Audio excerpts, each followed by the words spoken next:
Hi Raj TV நேயர்கள் அனைவருக்கும் அன்பான வணக்கம். இந்த நிகழ்ச்சி ராஜ் பாக்ஸ் ஆஃபீஸ் நிகழ்ச்சியை ஹோஸ்ட் பண்ண வந்தாச்சு. நான் உங்களோட அர்ச்சனா. இந்த ஷோவை பொறுத்த வரைக்கும் என்னென்ன படங்கள் ரிலீஸ் ஆயிருக்கு, அந்த படங்கள் மக்களிடையே என்ன மாதிரியான வரவேற்பை பெற்றிருக்கு, அது மட்டும் இல்லாமல் பாக்ஸ் ஆஃபீஸில் என்ன கலெக்ஷன்ஸ் இருக்கு, இதெல்லாம் ஒரு பக்கம் இருக்கும்போது அப்கமிங்ல என்ன மாதிரியான படங்கள்லாம் வரப்போகுது, அதோட இன்ட்ரெஸ்டிங்கான விஷயங்கள் இந்த ஷோவில் நீங்கள் தெரிஞ்சுக்க போறீங்க. வாங்க ஷோக்கு போகலாம்.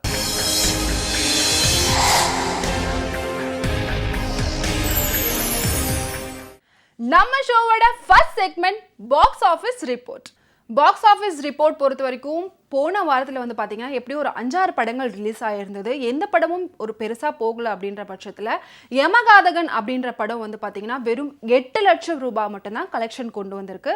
அதனால பாக்ஸ் ஆஃபீஸில் எந்த ஒரு பெருமாற்றமும் இல்லை. இந்த ஊரில் இருக்கிறவங்கலாம் ஒவ்வொருத்தர் வித்தியாசமாக இருக்காங்க, ஒவ்வொருத்தர் ஒவ்வொரு கதையை சொல்கிறாங்க.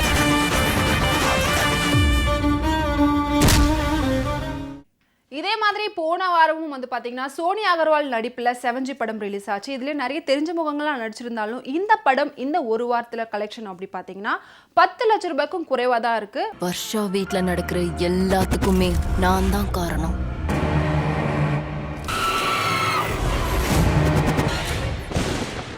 போன வாரம் ரிலீஸ் ஆன படங்கள் பாக்ஸ் ஆஃபீஸில் பெருசாக வரவேற்பை கொண்டு வரல. ஆனால் ரீசெண்ட் டைமில் ரிலீஸ் ஆன கல்கி திரைப்படம் தொடர்ந்து 3 வாரங்களாக வெற்றிகரமாக போயிட்டுருக்கு அப்படின்னே சொல்லலாம். இந்தியன் பாக்ஸ் ஆஃபீஸில் வந்து பார்த்தீங்கன்னா 800 கோடியை தாண்டி போயிட்டுருக்கு. கண்டிப்பாக இந்த டீமுக்கு நம்ம விஷ் பண்ணும் ஒரு 1000 crores தாண்டி போகிறதுக்கான வாழ்த்துக்கள்.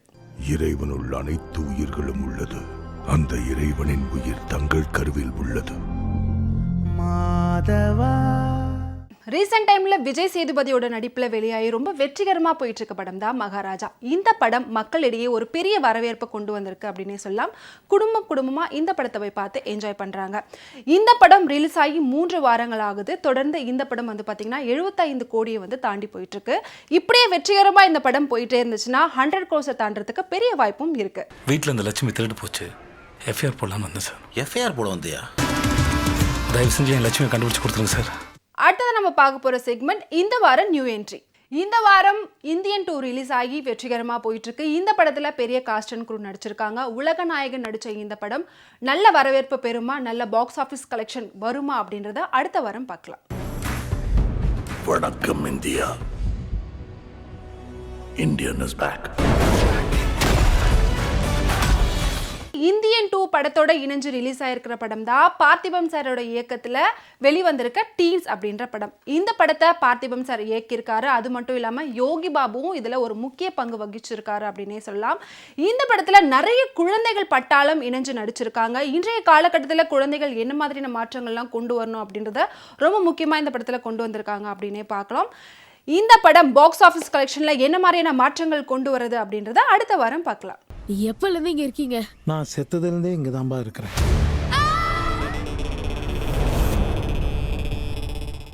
இந்தியன் 2 டீன்ஸ் இந்த 2 படங்களோட சேர்ந்து ரிலீஸ் ஆயிருக்க படம் தான் ஆர்கே வெள்ளிமேகம். இந்த படத்துல நிறைய புதுமுகங்கள்லாம் நடிச்சிருக்காங்க. இந்தியன் 2 டீன்ஸ் இந்த 2 படங்களோட இணைஞ்சு இது பாக்ஸ் ஆஃபீஸ் கலெக்ஷன் வருமா அப்படின்றத நம்ம காத்திருந்து தான் பார்க்கணும். இது ஒரு உண்மையான காதல் லவ் ஸ்டோரி சார். அப்படி பண்ணா அந்த பொண்ணு கீழே வந்து செத்து போயிடுண்டா. சாவட்டும். நம்ம ஷோவோட அடுத்த segment ready for the race. அடுத்த வாரம் 19th ரிலீஸ் ஆக இருக்கக்கூடிய படம் தான் மாய புத்தகம். இந்த படத்துல வந்து பாத்தீங்கன்னா ஸ்ரீகாந்த், அபர்ணதி இவங்க 2 பேரும் இணைஞ்சு நடிச்சிருக்காங்க. மாய புத்தகம் அப்படின்ற பகுதியிலே பாத்தீங்கன்னா இந்த படத்துல நிறைய வித்தியாசமான விஷயங்கள்லாம் இருக்கும் அப்படின்னு எதிர்பார்க்கப்படுது. சொன்ன டேட்ல இந்த படம் 19th ரிலீஸ் ஆகுதா அப்படின்றத வெயிட் பண்ணி பார்க்கலாம். 5 வருஷமா பூட்டி கிடந்த வீடு. நம்ம ஷூட் லொகேஷன் இதுதான். நீ நசுப்பிக்க.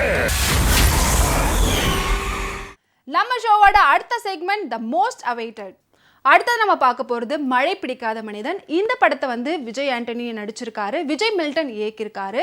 இந்த படக்குழுவினர் வந்து பார்த்தீங்கன்னா ஆகஸ்ட் 2ஆம் தேதி இந்த படத்தை வெளியிடுறதா சொல்லியிருக்காங்க. எந்த ஒரு எதிர்பார்ப்பும் இல்லாமல் அடுத்தவங்களுக்கு நல்லது நினைக்கிற மனசு தான் கடவுள். அப்படி பழகிற மனுஷங்களுக்கு ஏதாவது ஒரு பிரச்சனைனா எப்படி பார்த்து சும்மா இருக்க முடியும்? இதே மாதிரி ஆகஸ்ட் 2ஆம் தேதி நிறைய படங்கள் ரிலீஸ் ஆக காத்துட்டு இருக்கு. அதுல ஒண்ணுதான் பேச்சு. இந்த படத்துல வந்து பாத்தீங்கன்னா நிறைய பேர் நடிச்சிருக்காங்க. முக்கிய கதாபாத்திரங்களா காயத்ரியும் பாலசரவணனும் நடிச்சிருக்காங்க. தடை செய்யப்பட்ட பகுதியா? அப்ப கண்டிப்பா உள்ள போணுமே.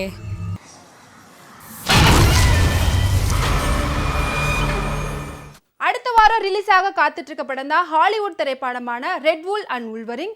எப்பவுமே ஹாலிவுட் படத்துக்கு மக்களிடையே ஒரு பெரிய வரவேற்பு இருக்கு. இந்த படம் எந்த மாதிரியான வரவேற்பு கொண்டு வரும் அப்படின்றத நம்ம காத்திருந்து பார்க்கலாம். இந்த உலகத்தை காப்பாத்துறதுல எனக்கு அனுபவம் கிடையாது, ஆனா உனக்கு இருக்கு. நீண்ட நாள் கழிச்சு நம்மளோட நக்குல் நடிச்சிருக்க படம் தான் வாஸ்கோடா காமா. இந்த படத்தை இயக்கியிருக்காரு RGK. இந்த படம் ரொம்ப நாள் கழிச்சு நடிக்கிறதுனால இவரோட கெரியர்ல எவ்வளவு இம்பார்ட்டன்டா படமா அமையுது அப்படின்றத வெயிட் பண்ணி பார்க்கலாம். 3ஆம் நம்பர் பேஷண்ட்க்கு மாத்திரை கொடுத்து காலி பண்ணிட்டு இவரை தூக்கி உள்ள போடுங்க. தப்பு தப்பா படம் எடுத்தோமா, மக்களை குஷிப்படுத்தணுமா, கல்லா கட்டணுமான்னு இல்லாம எதுக்கே தேவையில்லாம உங்களுக்கு இந்த வேலை. இன்னும் என்னென்ன படங்கள் த மோஸ்ட் அவைட்டட் லிஸ்ட்ல இருக்கு அப்படின்றத பார்க்கலாம் வாங்க. எவ்வளவு முயற்சி பண்ணியும் ஸ்ரீனி கிட்ட நம்மால பேச முடியலன்னா என்ன வியூவர்ஸ், நம்மளோட பாக்ஸ் ஆஃபீஸ் ஷோல இந்த வாரம் என்னென்ன படங்கள் ரிலீஸ் ஆயிருந்தது, அது மட்டும் இல்லாமல் போன வாரம் ரிலீஸ் ஆன படங்கள் என்ன மாதிரியான வரவேற்பை பெற்று இருந்துச்சு, புது வரவுக்காக காத்துட்டு இருந்த படங்கள் என்னென்ன அப்படின்ற ரொம்ப சுவாரஸ்யமான விஷயங்களை இந்த ஷோ மூலமா நீங்க தெரிஞ்சுக்கிட்டீங்க. இதே மாதிரி எக்கச்சக்கமான நிறைய நியூஸோட அடுத்த வாரம் உங்களை வந்து சந்திக்கிறேன். விடைபெறுவது அர்ச்சனா. நன்றி, வணக்கம்.